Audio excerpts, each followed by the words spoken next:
Okay, everybody. So let's start up here on the feet, and we want to try to put the pressure on the ball of the foot as we circle around on the ankle, and the knee is going to be moving here, but all the pressure goes on the ball of the foot.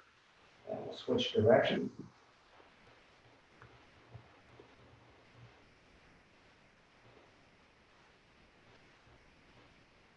And let's switch legs.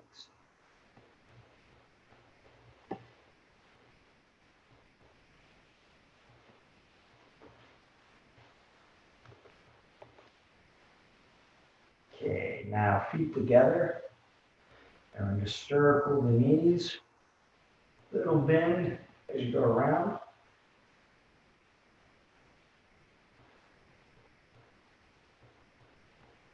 And switch direction.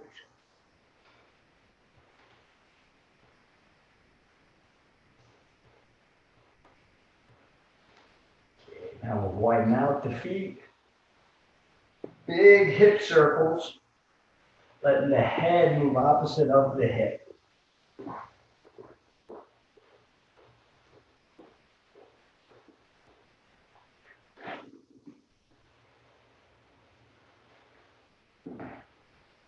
And we'll switch directions.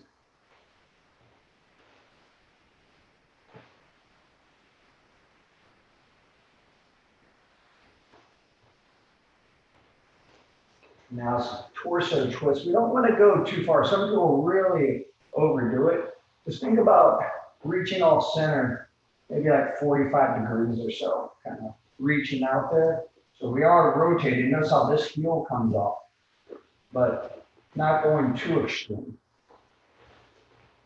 When you see that really aggressive torso twist, that's usually, more for athletes that really need to do that.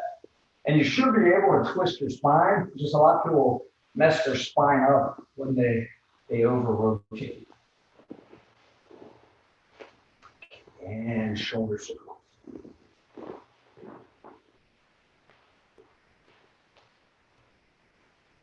And switch.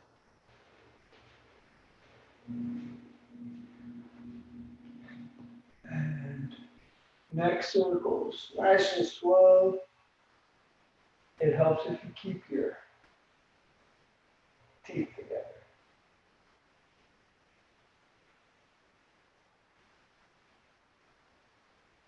And then we'll switch directions.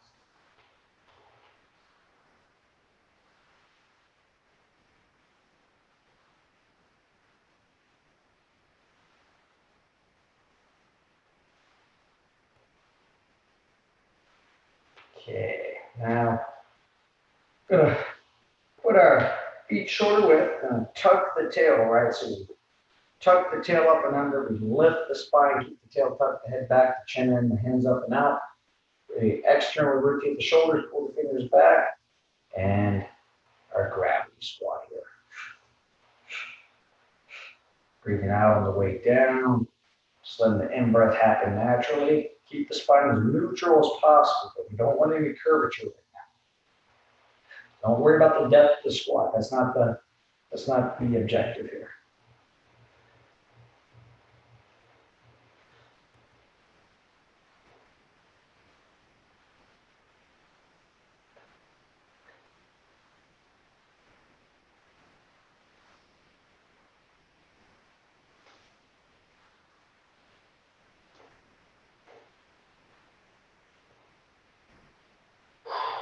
Okay.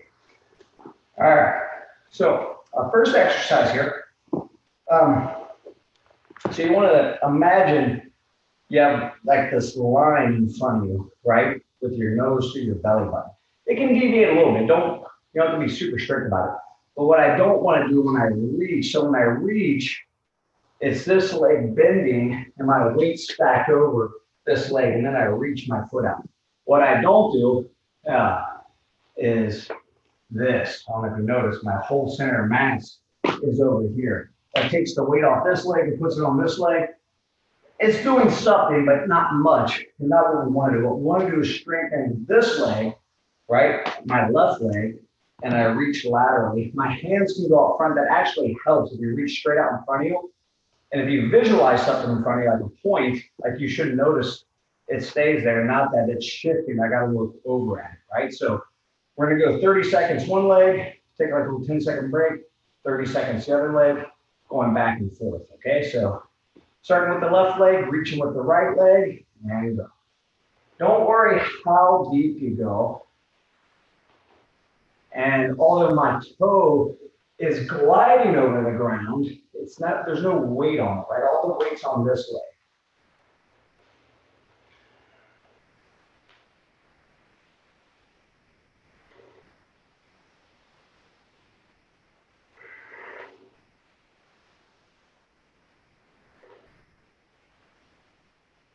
And time. Give yourself that little 10-second break.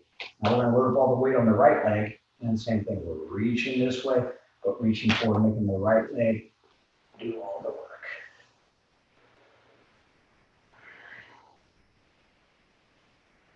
And it's very important that you just don't always train front to back. Lateral motion, even though this is more of a sagittal motion for this leg, that idea of reaching just gets our hips and our pelvis function a little better. And time. A little 10-second break. We'll switch back over. We're going to do this 3 times. And go. And if you find you get a little deeper on each one, that's great. But it's not that big of a deal. As long as you find you're maintaining the arch of the foot as you go down, you feel the glute, the quadriceps, the hamstrings, everything fine, right? Really working the leg musculature here and everything around the pelvis. Time, 10 seconds rest.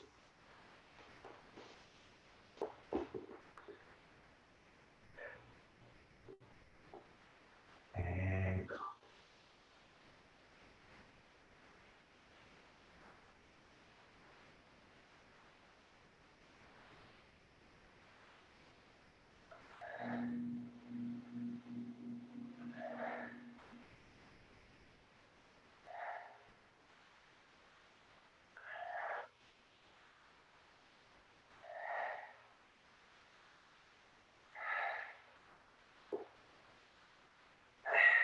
Time.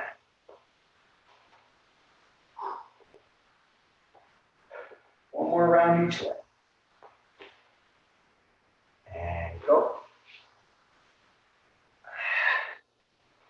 Now that it's the final set, I'll try to get a little bit deeper.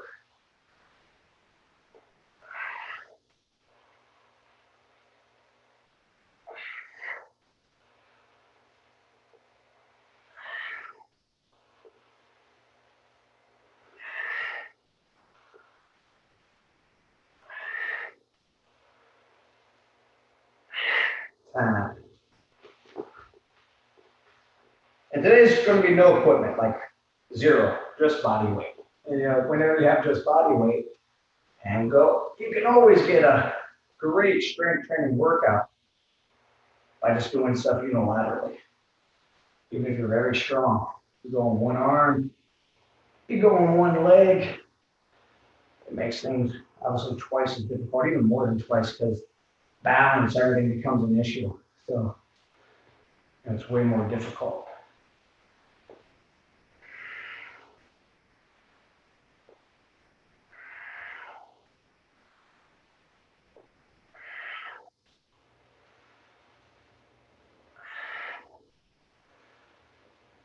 All right, good.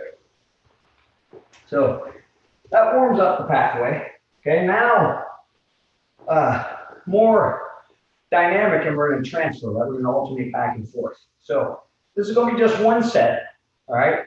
What I want to do is I step off to the side, a good step, but you're going to have to adjust that. If you have tight adductor muscles, right? If your inner thighs are tight, you may find your steps more like this and your squats not so deep. Don't worry about that. Wherever it is, but it should feel relatively easy. Notice how I'm trying to keep this foot down.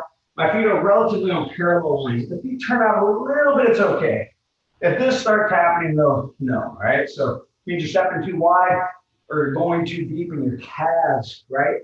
They're a little tight on the outside. You probably start actually using this exact posture to stretch that, okay?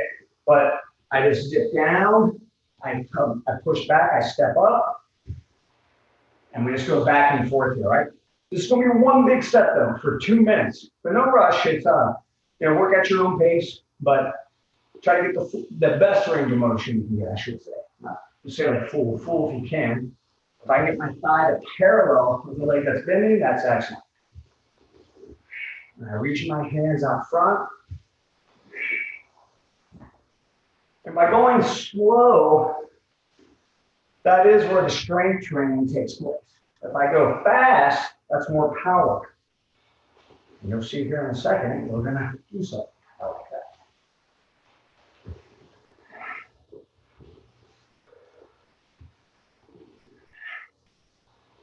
Now we have more stability, so a bigger range of motion is a little bit easier. When we're doing it unilaterally on the one leg, well, it's hard to get the full range of motion. Now the balance isn't such an issue. And there again, if you have hand weights and you wanted to add resistance, you could, but even just body weight and trying to really get your mechanics better.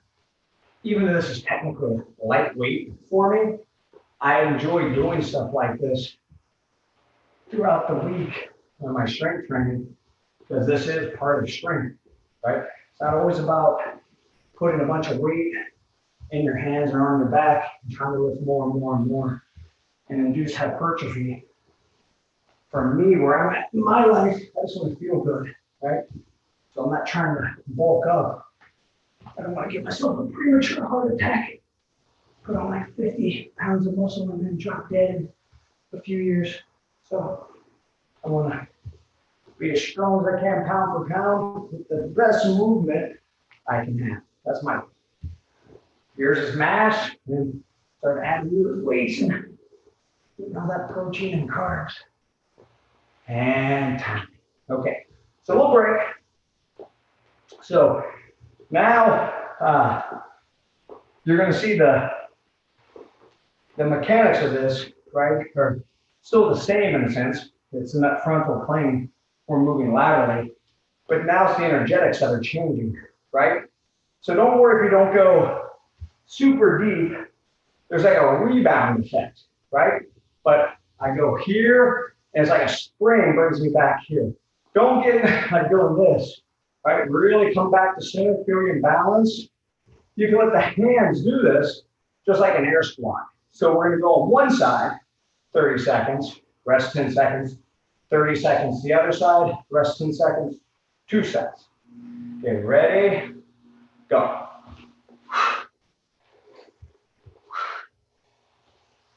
It's not trying to go as fast as I can in between reps.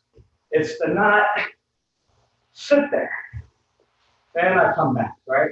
So I step laterally, I dip, I spring back. Dip, spring back.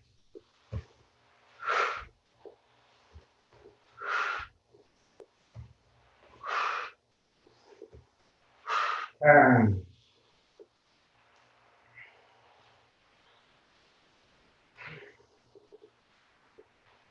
Go.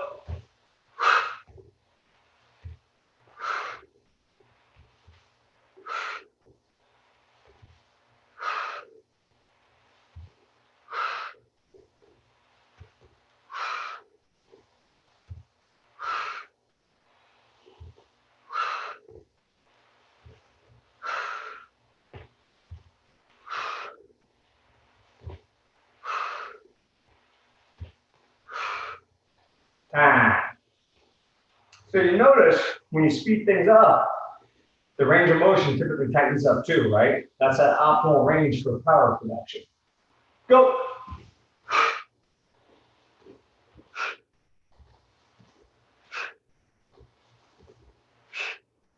Which is why if you do too much metabolic stuff, too much power stuff, knowing that it burns a bunch of calories, you start gumming up the tissue. You have to do all styles of training. It's very important.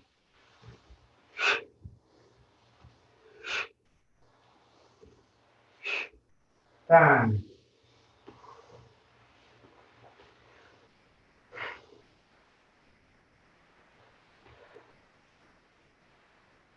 Go.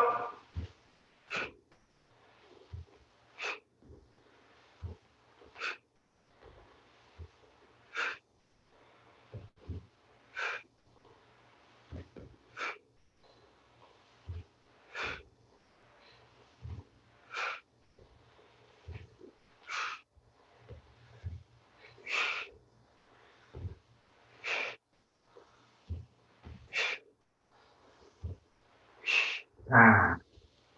Little break. So if you have sore glutes tomorrow or Monday, you've been warned. Don't know why. And if you do, it just shows that, I mean, we're doing a lot of work in this frontal plane. You probably got a little bit more strength in there. If you don't feel anything and you've been doing the exercises right, and that's good. It shows that you got the different ranges of motion in the hip develop well. So our last one here is our most plyometric one, right? The last one was a little bit more power based, right? It was fast and shorter range of motion, relatively explosive. Now, there's a little line here, right? I don't know if you can see, but the idea is probably about this wide. You can go wider, right? But it's not necessarily how far can I go. So if I start with my feet together here, right? I'm gonna hop here. This leg's gonna come behind slightly, and this hand kind of touches down. I want to spring up. So we're moving laterally, but it's not a, it looks a lot, but that's just because I have my legs wide, right? It's really more of a reach than it is a huge jump, right? So some people call this a speed skater, right? Just kind of moving back and forth. But a lot of people do the speed skater, they go like this, they go.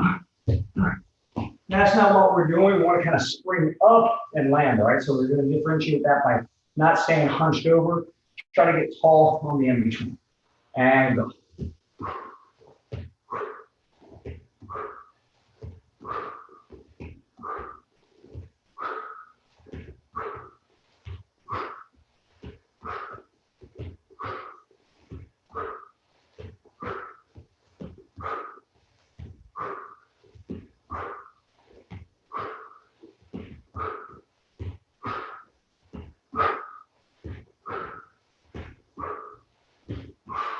Time. Take a minute, then we'll go again.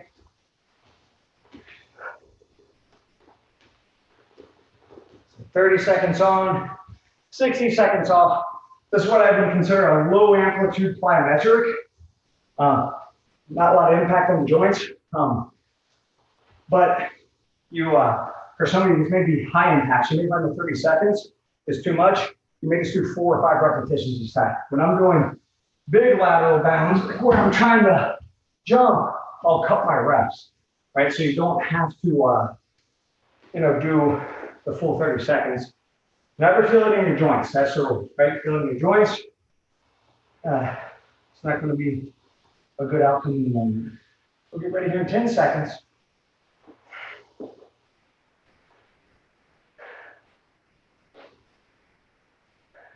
Try to get up when you come across the go.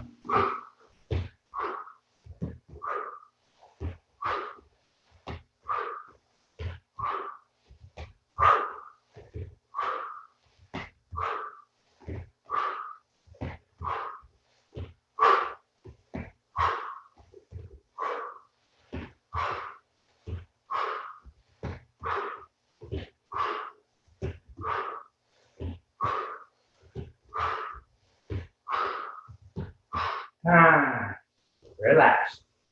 Got 2 more rounds. Then we're done with our legs. And we're taking them to the ground.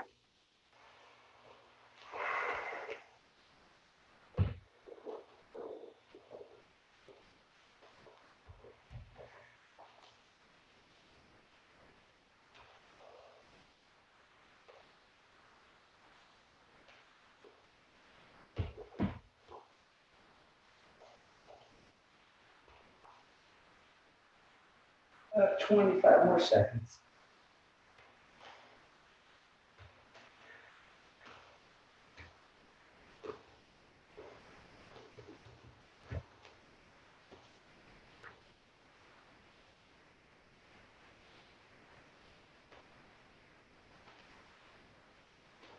Okay, let's get ready. And begin.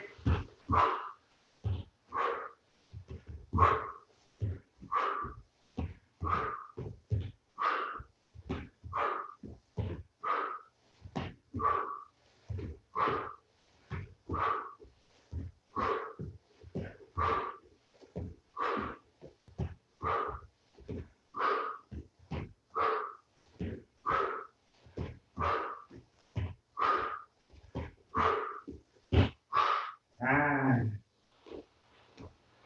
little break. We got our last one.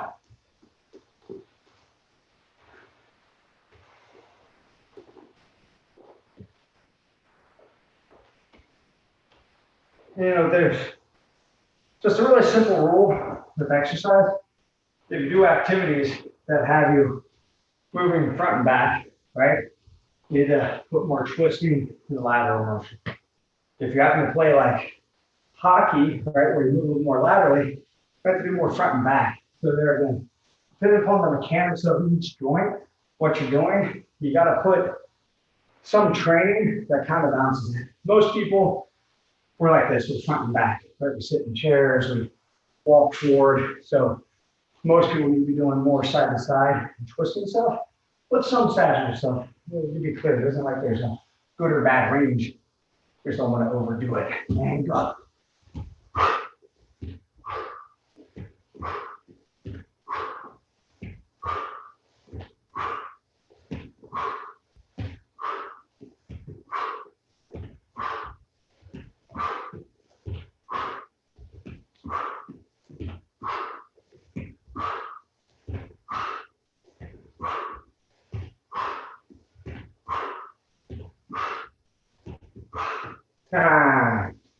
Minute rest, then we'll take it to the floor. And on the floor, we're going to do our T push-up, right? And this is a little different because everybody will fatigue more, but that's the idea is we alternate tension, right? So just relax for a minute and I'll demonstrate everything, but the basic premise is the high plank and the lateral plank. If you're gonna have a hard time doing push-ups, you can always do your push-ups off your knees and then come back up and into it, but you've got to pay attention to your spine. Best way to do that is put your video camera on your cell phone on, film yourself doing this, pay attention. Does your head sag? Does your hips sag? Even if you think you're in a straight line, it's normal to deviate a little bit, but you got to try to always create head back, tail tuck, straight spine, and maintain that straight spine here, not collapse, right? So as we're doing this, they're going to have to exercise. Don't mind the time. Focus on good form. If you're not really aware of where you're at, you can film yourself. Put your cell phone on, put your video camera on, and go back and watch it later and say, man, I got to get my head back more, got to engage my abs more, my glutes more. Make it a full body exercise. Just don't think about arms and shoulders, chest. Think about everything, okay? So down here in a position, right? Hands under the shoulders, feet shoulder width, right? I do a push-up, nice and slow. When I push up, I rotate and I hold. 3, 2, 1. Then I put my hand down, I push up, and I go to the other side. 3, 2, 1. Nice and slow. On the push-up, up and down. Isometric hold. And then we lower down. You can do your own count. You want to stay a little longer. If the push-up's difficult, you just want to do the high plank and the lateral plank. Totally okay. We're doing 90-second sets here, right? Those are alternating tension. It's not extremely difficult. Tension goes to the center, to the side, to the center, and to the side. This is also excellent for the shoulder. The way that we're moving the head of the humerus around the scapula kind of has a lot of the same benefit as the, often just like, touted as the Greatest exercise for you, kind of the get up, Russian, Turkish, whatever nation you want to attribute it to. But that becomes, it's kind of the same thing we're doing here. And so relax a minute, then we'll go again. We're gonna do 3 sets of this. And that's another thing too, when we're doing these kind of simple exercises, is try to make them better. Try to get more control, try to get better alignment. For the arm, imagine doing this, but I don't do that. So I externally rotate my shoulder and put my shoulder in a better position when I'm doing this exercise. That's another key feature to making it a more effective exercise. And try to pay attention to the spine, the full alignment. Try not to have too much curvature, head forward, hips drop. Try to make it all aligned, everything functional. And this is getting the abs, this is getting everything, right? We're doing everything on the upper body in one exercise. Our lats working, our back muscles are working, everything's working. Okay, let's get ready. Round 2. And go. 90 seconds. Try to keep those abs engaged the whole time, even when you're lateral.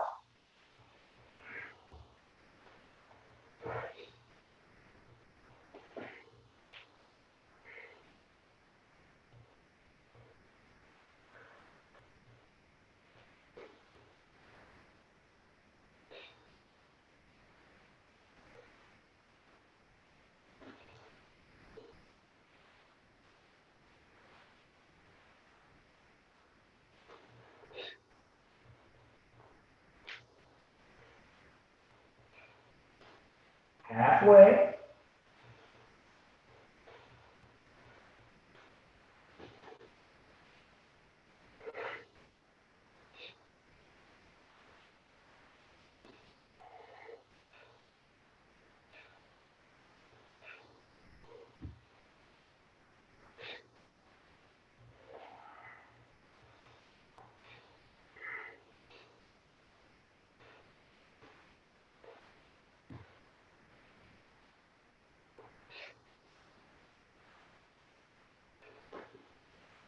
I like to really emphasize on that push-up, moving slow, down and up.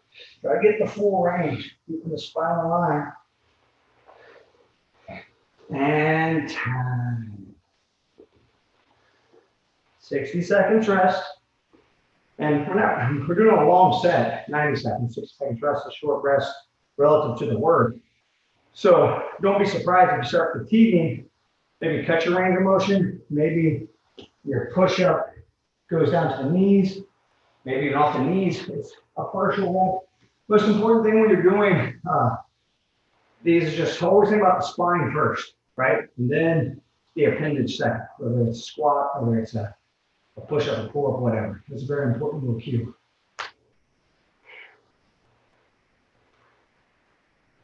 Okay, 15 seconds. We're back on for our last set.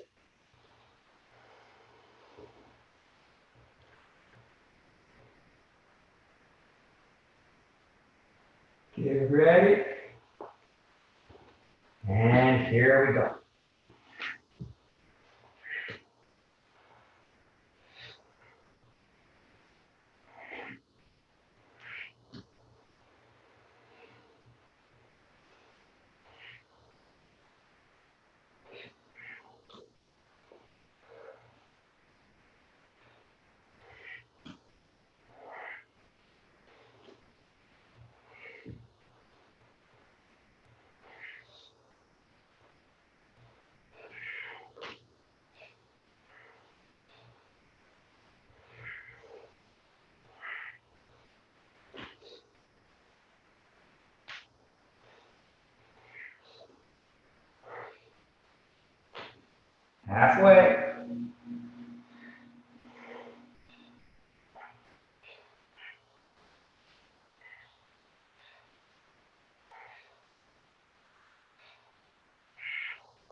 and time. A little break. Then we're going to do one exercise for our anterior chain, more core work, then our posterior chain, one set of each, but it's going to be working both sides. So we got 4 sets here. I'm going to turn slightly just so I can see the clock. And really simple, right? I want to, so my left hand will be down on the side. My right heel will be planted on the ground. My right arm will be extended overhead. My left leg, my toes will be pulled up. So I bring my leg up and my arm. Notice my shoulder and my head, all that's off the ground. As I go down, I tap. And so the motion is pretty ballistic, but you don't have to go fast, right? You can go slow. Then I'll say switch, and it's immediately switch to the other side. Then we'll take a little break, then we'll turn it over, and we'll go over the next exercise, okay? So starting here in 3, 2, 1, go.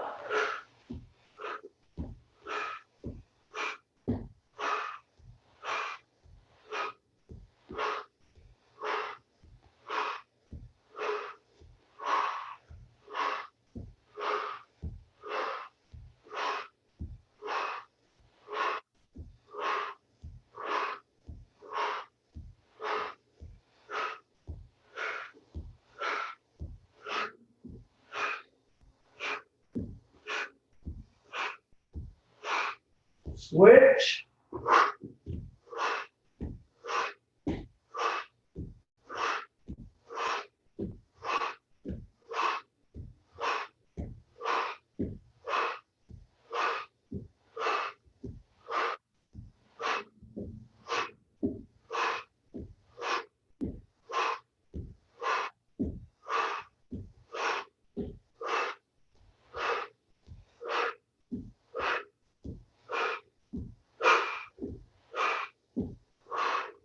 All right, time. Now, similar, but on the opposite side. But here, I don't want to arch up the mid back. I want to keep it neutral. So I tuck my chin in. I want my nose to stay on the ground. I pull my toes up towards my kneecaps, pushing through my heels. I extend my arms straight as I can with my thumbs up. I keep my sternum and my nose on the ground. I push through my right leg to my left arm, right? My blade of my right hand, my left toe kicks into the floor, and the motion is this up and down pulsing motion, right? Getting the rhomboids, the glutes, the hamstrings, the rectus spine a little bit, not so much. It's that cross pattern through the body, okay? Let's get ready. Go.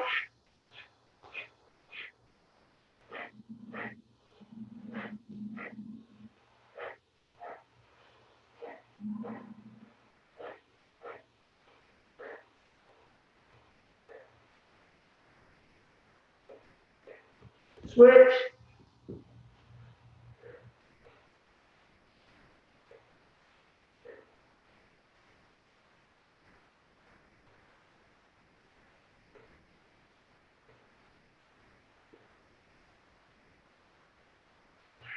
Time. All right. So now let's do a little stretching here, okay? So we're gonna take a seat, right? Nice and simple. Now all we're gonna do is point our toes away, right? So my toes point away. I try to put my heels and balls of my feet together.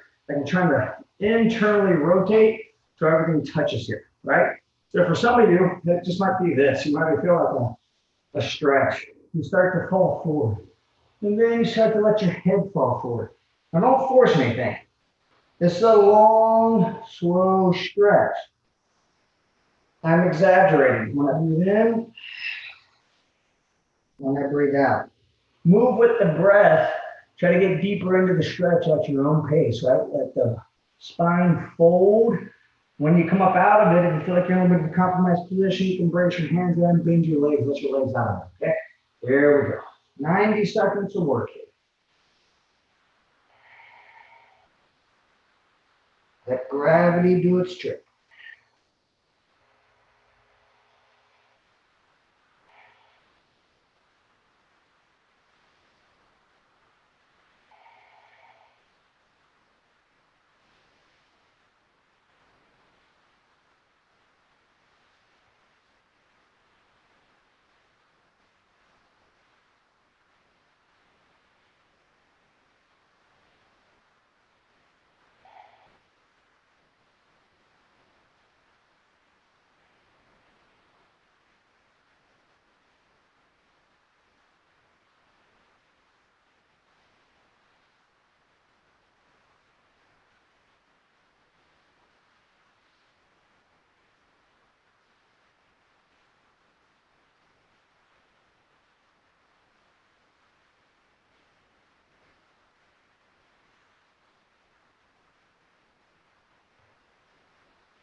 Come up out of it. Now, let's bring our feet together, right? So if you notice when you do this, you're really rounded. Maybe put your feet further out in front of you. Maybe don't put them together. If your knees are up really high when you're rounded, I want to try to keep my feet together, heels and the balls of the feet, right? I pull my feet in if I can, and then I want to sit upright. If I can have my arms straight, I do, and then I actively push down, right? Using my abductor muscles, right, on the outside of my hips to try to push those knees down to the floor. Feel stretched there on the inside. Try to stay upright through the spine. Because if you're going to meditate or something, head back, chin in, chest up, legs pushing down actively. A lot of people, they try to lean in. I'm not going to do it right now. I'm actually doing my stretch here. And they try to push their elbows around your back. You can do that. So you're stretching your thighs more. One thing we're more globally here, right? So try to keep the spine upright and actively with your muscles push the knees down to the floor. Not with gravity or pushing into it with your elbows. Long and slow.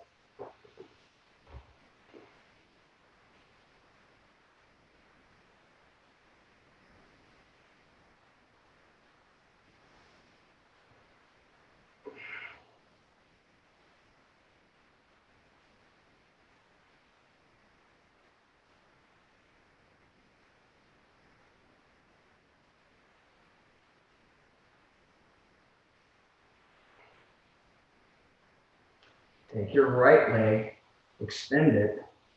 Try to push your left heel into your inner thigh and try to turn, make sure your leg's perfectly upward, right?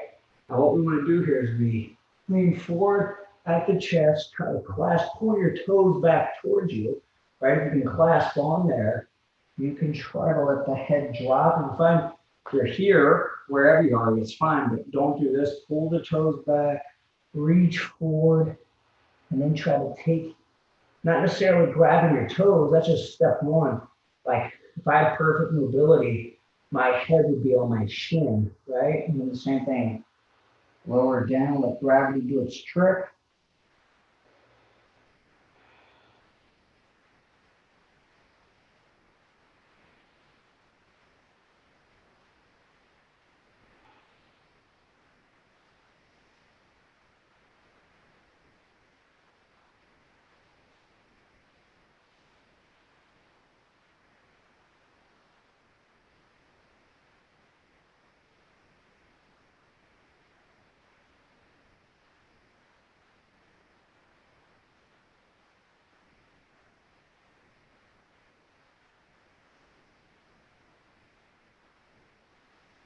Release, let your left leg out, let that extend, pull your right leg back, push it into your thigh, that leg nice and aligned upward, torso square, fall forward with the toes pulling back, let the head drop it.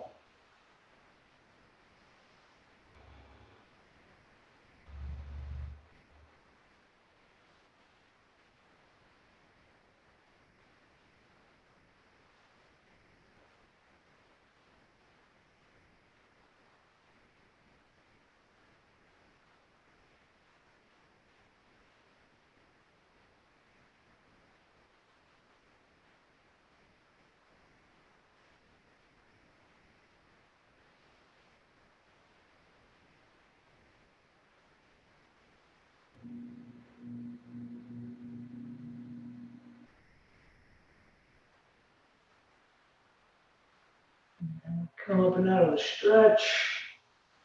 Crossing our legs. Right?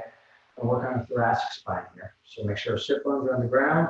The knees have a tendency to come up, actively push them down like we're doing that butterfly stretch. Weight forward, push the sit bones down. Tuck the tail, keep the arch on the lower back, flatten the mid back, head back, chin in, chest up. Touch the fingers together. Start to push your fingers towards the sky, keeping the spine neutral, knees down.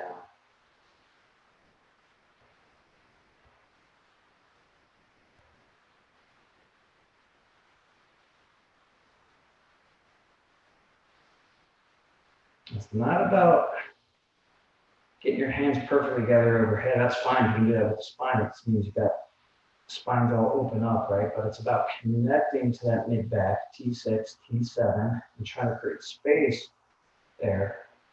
Not necessarily trying to just jut your arms up. You want to keep the spine totally neutral, the head back, the chin. You can also make these little micro adjustments.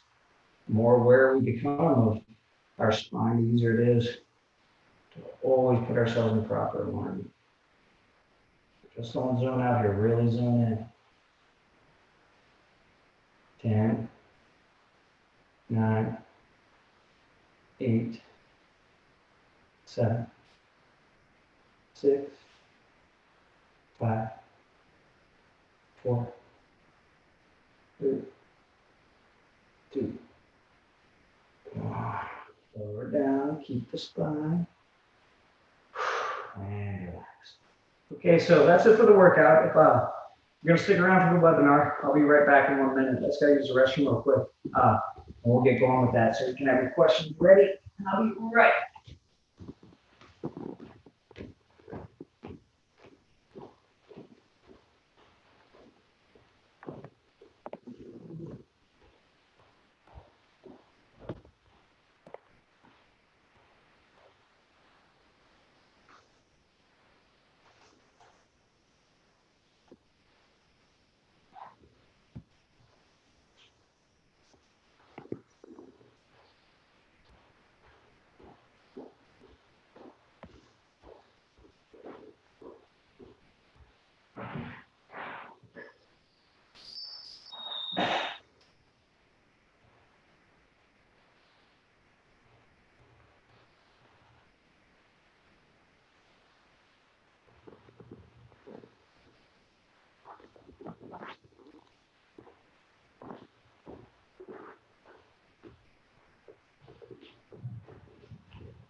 Is there a way to put up the other people's screens more than mine? Get rid of the spotlight. All right, guys, ask your questions.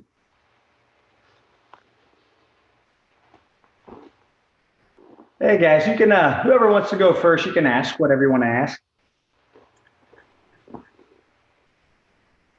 Aaron, you got something? Yeah, always. Sorry about my blurry screen. Maybe it's your eyesight. We're all getting old here. This is what you have to look forward to. Question is, since it's cold and flu season, yay, that's already hit our school a little bit, and even with my best efforts with zinc, D, vitamin C, magnesium, washing my hands, wearing my stupid mask, I still came down with a horrendous flu last week. So what is normally the best way to ease back into working out again? I'm always like, oh, am I ready? Am I not? I don't know. What do you think? I think you answered it in your question. Easing back in, it's really just that, right? Like, so whatever you would normally do, just do definitely less than half, right? So I mean, you have to remember, like any type of, so you could not work out at all, and your immune system could totally crash because you have just a pervasive thought, right? Just something that's like is eating at you and it's causing stress. So stress is usually, we always indicate it by the kind of the silent stress, right? Like this kind of like this mental state that something's gnawing at us. And that elicits that sympathetic nervous system response, right? The fight or flight mechanism that can affect sleep and everything else. But to be clear, exercise does activate that. That's why most people, they find when they wake up in the morning and they exercise, they're like alert after that, right? Because you activate that adrenal complex to an extent, and depending on how intense you work out. So anything you do that's physically exerting yourself off a baseline is causing stress. And then so that's the thing is I would say if you're definitively sick, like you know that you were sick, taking a day off is no big deal. But even like on a day off, like for me, I never actually have a day of total rest. I mean, the only time I've done that's like when I've been hospitalized for being stabbed, like, like when my leg was ripped apart. Like even on a day that I do nothing, I'll usually stretch, I'll walk. Like sometimes my day off is like, I'll still walk 10 to 12 miles. And most people consider that like their epic workout of the year. So it's all relative to every person, but you don't want to stress yourself to the point that you feel like you're just like crashing. So I would say, let's say like today's workout, just do one set of each thing and literally that's it. So, and just the mobility and the cool down and nothing more. And then if you notice, hey, I'm recovering fine, then you can, pick it back up. But taking a couple of days of just really taking it easy, it's probably a good thing to do anyhow to keep the intensity down, just as a normal part of your training routine. But like I said, it's really just that. Just don't push yourself too hard. Mike, you have anything you want to ask, bud? I got one, unless Aaron has a follow-up question. Yeah, sure. I know. Go ahead, Michael. All right. I just wanted to ask if you have any ideas on what some good spinal decompression exercises would be if I don't have anything to hang off. I don't have like a pull-up bar or anything. The past couple of days, I've been driving for a few hours, and I feel like tightness in my spine. So where do you feel the tightness at?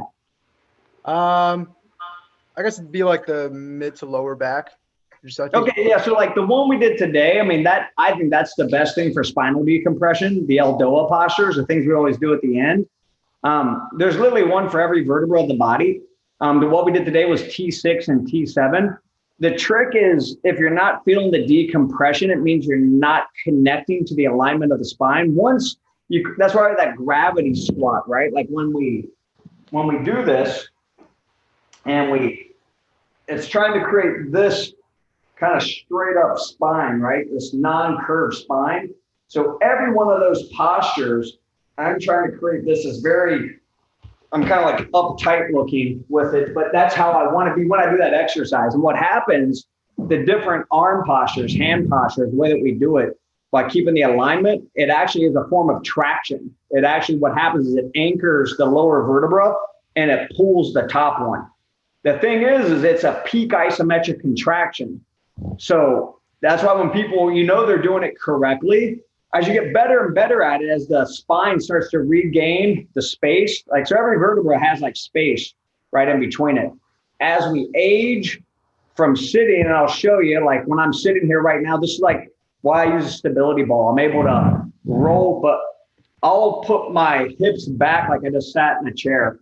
Can you see the distinct difference of what my spine just did from my head? I know it's very subtle. That's me normal, right? A nice stacked spine. Now I can tell, like, it doesn't hurt, like, but I can already feel my lumbar vertebra are, Proceed, is there any way to lower down that camera a little bit? You can just turn it down so it gets my way. I'll tell you when. Yeah, right about there. So, like, a lot of people just sit like this, right? They like so they're kind of like this, or they overdo it like this. Same thing. You want to be right here, stacked up, right? So when we drive, a lot of times we lean back, right? But look at my head, and so whenever we get off that kind of plumb line running right down, so there should be a little bit of, a little bit of lordosis in spine, like a little bit, but basically we want to be like this, right? Like we want to try to be as neutral as possible. That's why I like the ball. It allows us to adjust our hips. So how we sit, what it's typically doing is we're tilting like the vertebrae on top of each other. They're either flexing, right? They're closing in the front, or they're extending, closing in the back. And typically what does most people in, like when they throw their back out, it's not anything epic like a world record deadlift. It's usually something like this.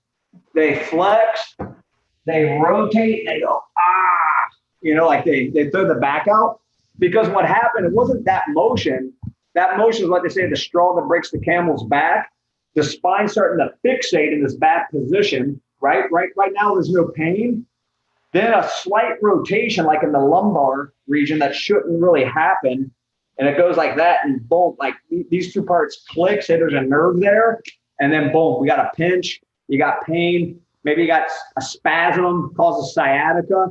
So the Eldoa postures, and this is not my invention. This is a guy, his name's Guy Voyer. I've done a bunch of his courses. He's a world-renowned osteopath, probably the greatest body worker in the world, but that was kind of his contribution to the planet. He's still living, he goes around teaching, but it's a whole system of spinal decompression. So I usually show one at the end of every class, and there's basic ones, but there's one literally for pretty much every joint, every articulation in the body. And it's difficult. It's one of those things, like I train a lot of clients, even like one-on-one, an hour session online, and we'll do 2 postures for an hour to make sure they get them right. So when we're teaching in the class, there's that repetition that it's hard to get it, but that's why I always do the gravity squat too, because that teaches us the spine, that zipped up straight spine. And then like this one with the legs crossed, that's T6, T7. When we're bent and with the legs, that's T8, T9. And what we're trying to do over time, so there's certain ones that are kind of linchpins. T8, T9 is the rotational center of the body. T6, T7 that we did today, it's the apex of the kyphosis. So a lot of times we get comfortable, and then if you look, this is the death of the spine right here. Rounded spine. And you can do any of this temporary, right? Like I can do it. I don't mind showing it. It's not going to hurt me to do this. But then when my spine rounded, my neck up. And a lot of times, this is how our necks actually are. We go like this, and in order to pick it up, I then arch my back. So that 3-way kind of misalignment that we all kind of create with chairs, it's a real problem for the body, for the spine. So that's what the most important thing, I think. If I'm going to sit, I do it on a ball. And I know it sounds crazy. I don't have furniture at my house. I actually have tatami mats like here at the gym. My bedroom, my living room. My wife hates it. We get into arguments about once a month about like why we don't have any furniture in the house. But I also don't have back pain. I used to have. I'm not going to say it was just because of that. I also think it was from heavy weightlifting. But when you power lift too, I mean that's just something that kind of comes with the territory. You put those big weights, whether it's the deadlift, even the bench press, right? For that whole area there, I mean, there's a lot of tension going through the body. So for you, I would say those Eldoa postures, you got to get good at them. The ones that we typically cover in class are typically one for the neck. I usually do C4, C5 with the guys, T6, T7, T8, T9, and L5S1. There's one on every other spot. But if you could just do those 4 every day, you would probably notice a humongous difference in just the way your spine feels. And then the stack sitting, right, of trying to really, I was just talking to Aaron this morning. We were doing a little one-on-one this morning. And I was telling her, there's a lady, Esther Gokley. And she teaches, it's a really great method. I bought her book a long time ago. I love the book. It's basically very basic things: how to sit, how to sleep, how to stand, how to walk, and how to pick things up. I know it sounds ridiculous that that's being taught, but she shows how indigenous cultures who don't use any type of furniture and they don't do any exercise, they have zero biomechanical issues, and they have like perfect squats, perfect alignment, and it's mostly due to they integrate the body in this natural way. So hopefully that gives you some insight on what you can do. But traction in and of itself, I don't know if it has that much value. When you just lie on a machine and something's pulling, like, you know what they do at the chiropractor's office where they latch the belt around your waist and that pulls, and then something's pulling on your head the opposite way. Because then when you go back into space, the neuromuscular, the disconnection will let the head fall forward. So it's more about the alignment and then that gradual recovery of that space. And for me, the Eldoa is the best thing I've ever seen. I mean, I literally spent on time lost and courses. I think I did about 16 courses with them. I mean, I estimate, I think what I lost in going to do the courses and flights and everything, I probably spent like $150,000 on the courses and doing everything. Not that it was that expensive, just the time it took and implementing it. But honestly, no joke, it was the best thing I ever did for my own personal understanding of how to recover spine mechanics. It's made the biggest impact, without a doubt. Could you repeat those four postures again, or the four? Yeah, so it's C4, C5, T6, T7, T8, T9, and L5S1. And those are the big four. The big four, like, so if you ever do an Eldoa course, like I show this up a week, you'll spend 3 days, 8 hours a day just doing those four postures, right? And most of the people going there are health professionals as well. Like, and I think it's too long of a time. And I've heard that they stopped doing that they teach the full spine in 3 days, which I think is much better. It's a little redundant, but you'll see those ones. We do them throughout the week in the workouts. Those are the four most common ones I cover. So usually throughout the week, we do at least one of those each time. So over the course of a month, we'll probably go back through each one of those like twice. Okay, awesome. Thanks, Eric. Hey, you're welcome. Aaron, did you have any other questions? Kind of, yeah. Sure, I think go ahead. before, but can you hear me okay? Uh-huh. In a normal week, when somebody like wants to kind of divide their time up within their workouts, how much time do you spend on strength training versus mobility versus stretching? Let's say if you worked out like 5 days a week, how would you kind of divide that up? Okay. So there again, like if you were, say, like a micro scenario, like a very common powerlifting schedule would be like Monday, you would do squat and assistance exercises. Wednesday, you would do bench press and assistance exercises. Friday, you would do deadlifts and assistance exercises. And then if you weren't trying to be a competitive power lifter, you might, put in like interval training, say on Tuesday, right? Or something like that. Or you might put in like a yoga class on Saturday, or like there again. But depending upon your goal, so there really is no exact answer, but if you're going to work out 5 days a week and general health and fitness is what you're shooting for, you can do theme days, right? I don't like trying to like do a shotgun approach, like in every workout, train strength, endurance, power, mobility. I find that gets you nowhere. So by switching emphasis, so like, let's say if I do, and also like the idea of like, I think strength and mobility, they actually go hand in hand. I don't see too much differentiation in it. Real mobility means I have strength to control the joint, right? So, and by doing like literally like lying on the ground and doing tiny little motions, like maybe where you're just trying to, get your scapula back or something, like you're lying on the floor. People will say, oh, that's mobility, but in a way it's strength training. So it becomes kind of like hard to define that, but let's say strength training will be something that's very strenuous that you do for low repetitions, right? Like a handstand push-up or a pistol or something like that, or a deadlift or whatever. So let's say you do one strength training workout a week and you still have a nice active osteoarticular warm up and some type of cool down, like where you do a few stretches and you do an Eldoa posture. Then Tuesday, that might be more of a, because you just did a heavy strength training workout, so your nervous system was taxed. That might be, Tuesday might be a day that you go for a hike if that's available, a long bike ride, a 5K run at a decent pace, and spend a little bit more time stretching the tight muscles of the body. Wednesday, we might come back and do a moderate weight kettlebell workout with like medium to high repetitions, like 8 to 15 reps per set, keeping the rest relatively low, doing more complex training. Like I'll do like a snatch and I'll do like some front squats, maybe do some Hindu push-ups. Thursday, maybe I do just mobility training. And then Friday, maybe I do like a sprint plyometric workout. Rest Saturday, Sunday, or anything like that in between. There's no real, that's the thing is, it's a great question, but it's actually the ultimate question of all times. And there's no real answer to it. It's kind of like, what's the meaning of life in a sense, like for training, like basically what you just asked me there, that's program design. And think about, there's only 3 people. We got Praseeth here too, so we got a 4th person.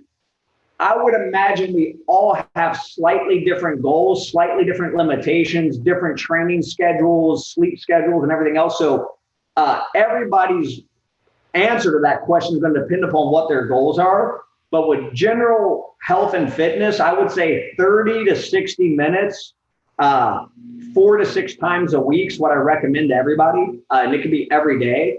And where you're basically mixing it up. So CrossFit kind of had it right, that constantly varied functional movements executed at a high intensity. That was the basic definition of CrossFit. I like that. I don't like constantly varied, right? I don't like high intensity all the time. I do like functional movements, but there again, they would argue that doing external rotation of the shoulder with an elastic band isn't functional because it's not compound. But if I have a problem, right, like with my infraspinatus or my teres muscle, I might have to be doing this. So the basic definition, while it's great, it's actually totally wrong, right? So you could use that as kind of thing. I want to vary my workouts. I want to challenge myself. But if you're always going at a high intensity, if you're only doing compound functional movements and you're constantly varying it, you're turning your nervous system into a waste pile. And that's where it kind of comes back to hardcore bodybuilding. That's where the little secret of all that stuff to making it work is injecting lots of performance-enhancing drugs into your system. So that does your recovery for you.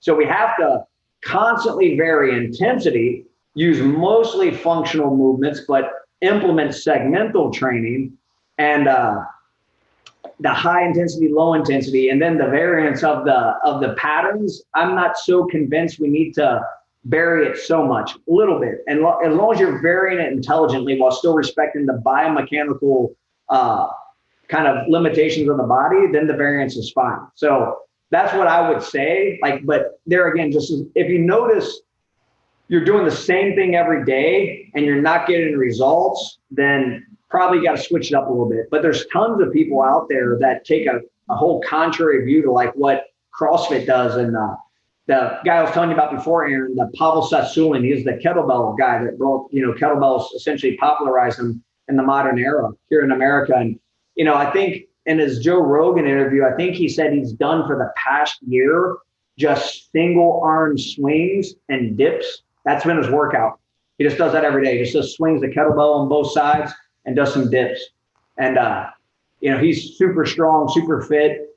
And the whole Dragon Door group, their whole thing is minimalism, trying to do as less as possible and extract as much as you can from it. And I think that's, both approaches could work. I lean a little bit more towards the Dragon Door side than the CrossFit side, but I don't think there's an absolute right or wrong. It's more to your preference. You got to make sure you're enjoying it too, right? There's a mental component to exercise as well, not just a physical perfect routine, but you also got to make sure that you find it interesting.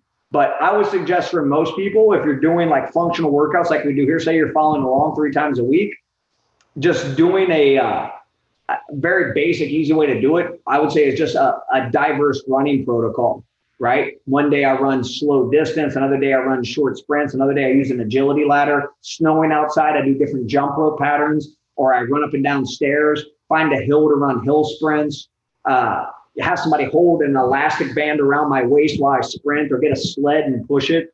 I mean, there's so much variance off that. What's great about running, as long as your joints can handle it and you have like, grass on the farmland, is that there's way less impact on the joints. I'm not a big fan of running on concrete in a crowded city like New York. I don't really like running so much here. I usually go to a track to do it if I'm going to run. And I just run sprints indoors once a week. But gait, you have to remember, is one of the most essential patterns. And that's the one thing that, if you notice, we don't really do during the classes, because this is more of like, I guess you could say, the strength training component. But if you want to hit the other thing just totally, you'll always be just fine as long as it doesn't cause body issues to run, and all the different variants that it is. And that could be form running, where you're doing like over, under, crossover steps, lateral shuffles. I mean, running doesn't have to be limited to just that dull, slow jogging. Like I see, it's like the death of almost everybody's mechanics that I see on the West Side Highway. It's like probably 8 out of 10. You just see them kind of like slamming, kind of like look like that. And like, I really don't like that. So for those people, I would say don't run. But and when you run, if you haven't done it, or if it's not something that's been part of your protocol, don't go out and try to say, I'm going to run 5 miles of it. This is what I always tell everybody to do. Like, if like in New York, we have a belt wrapped around like the West Side Highway, and you got like the FDR that wraps around Manhattan. I just tell people, like, there's like a runway, like a bike path there. I tell people, like, pick a light post. So maybe it's like, 50 meters. Run, not even a sprint, just run. Just imagine like you're just running to go get go grab your kid real quick or something, like, so you're running. And then walk like 2 or 3 light posts, let your body totally recover, then run again. And then eventually try to do 2 light posts. I mean, literally just that progressively. And you get your body used to running. And that's what we want to do when we run, though. We want to run. I hate jogging. Jogging's a fake mechanic. I don't believe in it. I actually think it's an invention of tennis shoe companies or running shoe companies. Like this idea of like just big fat people slamming their joints into the ground. It's a totally different mechanic than when you watch real distance runners run. Their hips are open, their posture is perfect. They're like got springs in their leg. They're not slamming their joints. They're tapping the ground and they just move. And so the same thing, like when we watch an Olympic lifter lift, we want to try to develop that capacity of strength. The same thing when we run, we want to run like runners, not these people that say, oh, I ran 6 miles a day, and you watch their form like, oh, Jesus. And like you don't want that. That'll mess the body up. But if you want diversity, that's the easiest way you can add it, because there's so many different protocols you can implement with that. It's almost endless. Okay, thank you. You're welcome. I have a couple of. Sure. Now it's getting colder. I'm not doing as much walking, probably by half, I would say. Mm-hmm. I used to walk like 8 to 10 miles, and now I walk 4. Okay. Anything as a substitute to Squats. adding weight to, I can tell. Squats. Yeah. It's actually interesting. So did you guys hear Praseeth's question? Were you able to hear that? No. So Praseeth said that, he's, since it's getting colder, he's walking less. He normally walks 8 to 10 miles, and now he finds he's walking like 4 or less. So he's basically cut his walking in half. So he was asking if there's a substitute for walking. And what I told him is squats. And, they did some studies back in like 70s, 80s, I believe. But this is what I would recommend. About that pace. Deep squats, thighs to parallel, relatively upright spine, right? Arms moving forward and back. And they found that when they compared cardiovascular benefits, I mean, the Russians were really on top of it. And they knew that not every athlete running wasn't necessarily the right thing for them for their sport. And sometimes they're beginning due to weather. I mean, Russia has some by the toughest weather you can have for outdoor training in the wintertime. But they found squatting actually outdid running if it was done at a near same intensity. So a squat can be slow like a walking pace, or it can be fast like a running pace, right? So if you're ever, I mean, it's really that simple. If you're ever without the capacity to do anything, and you're kind of at a loss for what to do, squats. I mean, it's literally one of the best things. And so, I mean, if you set a timer, right, I'm not going to subject you guys to that, make you watch me sit here and do squats, but I could do squats for sure for a good steady 10 minutes at that pace, which the cardiovascular benefit, you're going to burn a ton of calories because it's way like less biomechanical, right? So it's going to stress the system a lot more. So if you did 200 squats a day, just as a way to start the day, that would probably be the equivalency of like what would it do for your cardiovascular system, everything else, probably the equivalent of walking like 2 or 3 miles. So I would say every, mile that you're missing, do 100 squats or something like that. That would actually be extreme. If you did 500 or 600 squats, that's a lot of squats. But you could also do it in segments, like just with walking. Did you have another one? Yeah. Why don't you come over here so I can hear you? Yeah. My piriformis, when I'm doing swings and squats, just acts up. Do you have any stretches or anything? So your piriformis will stretch almost anytime you pull the hip like over. But what most people do wrong here is they see how my foot sagging. You gotta internally rotate the hip as you pull it across. You can also stretch it, but you gotta put the sit bone down like this. And then one of the more aggressive ways, I guess you could say, is about here and here. And then you try to push your knee to the floor here, but getting the sit bone down. So this is not a good one for me at all. I know some people that can put their knee all the way to the floor doing this, but I actually put more on my hip and my piriformis when I do that. So for me, I usually do it this way, like this, right? This, or seated like this. And you have to remember, like the common assumption that everybody makes is that their muscles tight. That's what I was talking with Aaron. Being tight doesn't necessarily mean that it needs to be stretched. It might mean that it's weak and it needs to be strengthened. So then the strengthening is my foot will be on a block. So imagine my legs are going to be like this. This foot's going to be like this, about 45 degrees. And I do an up and down motion with my foot on a block or a stack of books. Mm-hmm. And so there again, you want to get to the point you do like 150 unbroken repetitions of that. That means the piriformis is firing. So that's where those segmental moves really become important. And it might be the piriformis, but we usually always say piriformis because everybody knows that's what's associated with sciatica. And it may well be, but it could be a gluten balance. It could be the obturator, right? There's other external, it could be the gemellus, like there's all kinds of little hip muscles in there. So we never really know specifically which one it is, but then when you notice you start doing something, so that's where you start doing the piriformis, try to do the strengthening, build up to like 100 repetitions. Besides, just take like a minute and a half. You can do it before you work out, like 3 times a week. And then do that for a week and then add a stretch in addition to it. And then if it goes away, then you're right. If it's not it, then you were wrong. Got to move up and down the chain and find the next muscle. Yeah. And a related question to that, how often can you train your small muscles versus like your large muscles? Like there's no real difference. And so what happens, like when you do like, say like, that's where people like big compound motions because we read that all it works everything and everything gets worked and therefore you don't have to do anything. But what happens is everybody has compensations, either the way we sit, the way we walk, what we carry, what we do, our job, like everything, just how we carry stress, our posture. So those compensations, we reinforce those. The strong get stronger, the weak get weaker, right? And that's what's to the point that it causes an injury. There's total instability. So as we turn on a muscle, right, we can maybe train that almost every day, right? Probably every other day is a better way to do it, just so it doesn't become so boring. But once the muscle is activated, like neurologically, it's in the chain of motion, it should be able to work like everything else. That's the idea, is that truly like doing like a swing, a front squat, and a get up and a handstand, right, should be perfect. And we've had perfect body balance, but that'd be assuming if we lived in a vacuum. So like being that we have all kinds of different things. So some people need to really activate. That's why you see a lot of athletes, they always put the mini bands on and they'll try to activate like the glutes, right? Their glute medius, right? They try to get everything turned on there. But maybe the medius is nice and active, but maybe the glute max has their lateral fibers need to be turned on, the medial fibers, or maybe the glute minimus isn't firing.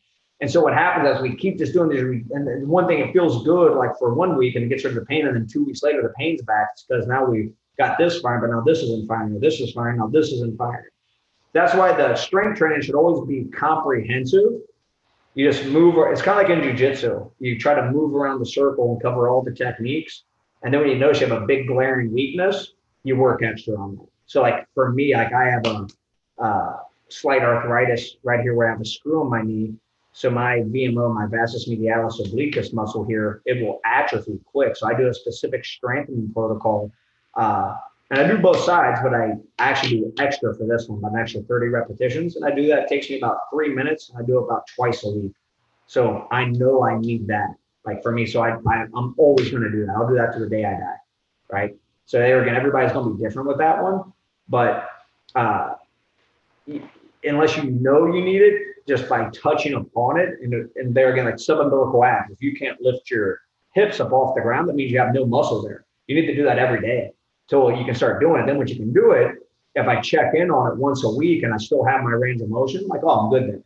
But if I can't do it, like rhomboids, you should be able to do 150 rhomboids, right? If I can only do 20, that means I don't have the muscle developed.